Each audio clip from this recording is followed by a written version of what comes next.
I've spent thousands of dollars trying to treat my dog's nervous system, and it turns out I was trying to fix the wrong nervous system. As you can kind of see in this video, I'm going to show you the actual neuroscience behind why your dog's anxiety keeps coming back and the one thing that most pet experts miss. But after 20 years of studying the relationship between us and our animals and the effects of our nervous system on our animals, I've helped hundreds of people figure out, decode the patterns that are influencing their animals. And it always starts with understanding the science. So here's what's actually happening with Stanley and me in this moment, right? My heart's electromagnetic field, it extends about 3 to 8 feet from my body. The Heart Math Institute has measured this, right? They know that the heart's electromagnetic field broadcasts and receives information. That's primarily emotional information, right? And it's a signal that your dog is kind of picking up on, and it's kind of instant. And so my heart field was broadcasting frustration kind of constantly. Work stress, work frustration, overwhelm, taking care of everybody else in my life, right? And the constant low grade irritation that you think you're managing, well, your heart field has a different answer for that, right? So here's the neuroscience behind all of this. When you're in this chronic, frustrating state, blood flow actually rushes to the amygdala. That's the threat detection center, okay? And blood flow at that time moves away from the prefrontal cortex, which is kind of that reasoning mind where we make rational decisions. So my brain was literally in threat mode most of the time because my amygdala was getting more brain blood flow than my prefrontal cortex. And the amygdala was kind of telling my body something's wrong, sort of stay alert, right?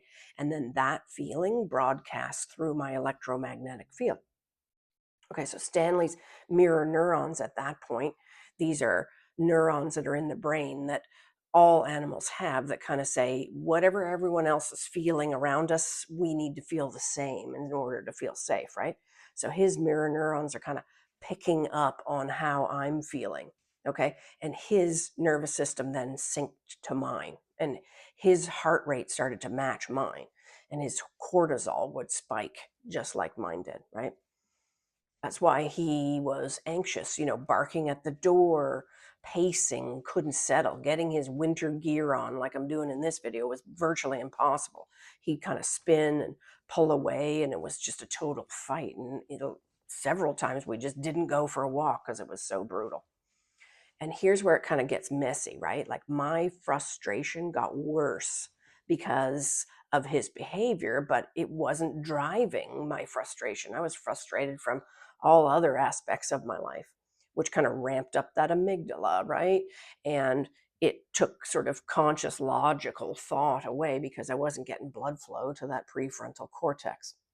And every trainer I worked with him focused on trying to desensitize him and counter conditioning and calming him down, all these kind of protocols, right? And we found some temporary relief, but that anxiety kept coming back. That's because they were missing the point of it was my nervous system as much as it was his that needed to kind of be reset, right? So the fix wasn't training Stanley to be calmer. It was actually about resetting my nervous system first. I had to ground myself. I had to clear my electromagnetic field. I had to get blood flow happening back to the conscious part of my mind, to that prefrontal cortex. So you can test this for yourself, right? Next time your dog's feeling anxious, or your cat or your horse, doesn't matter, it's any animal, just put your hands on them if they let you and feel their heartbeat, okay? And now slow your breathing down. Um, Extend your exhale longer than your inhale. Just hold there for a few moments. Do this for a few minutes, okay? And watch what happens to your animal's body when you do that. Their breathing, their energy is going to shift.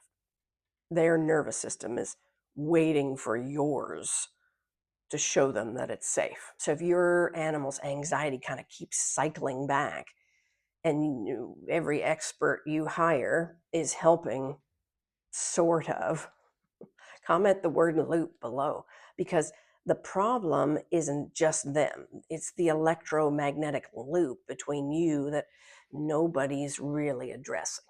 So I hope that helps, gives you some information about what's happening between the dynamics between your electromagnetic field and theirs, and gives you a little insight on how I shifted my nervous system. And if you want insight on how to shift your nervous system to help your animal, like I did Stanley, then click the Learn More link or comment the word loop in the comments, and I'll send you some information on um, how you can learn about this more for you and your animal in your particular situation.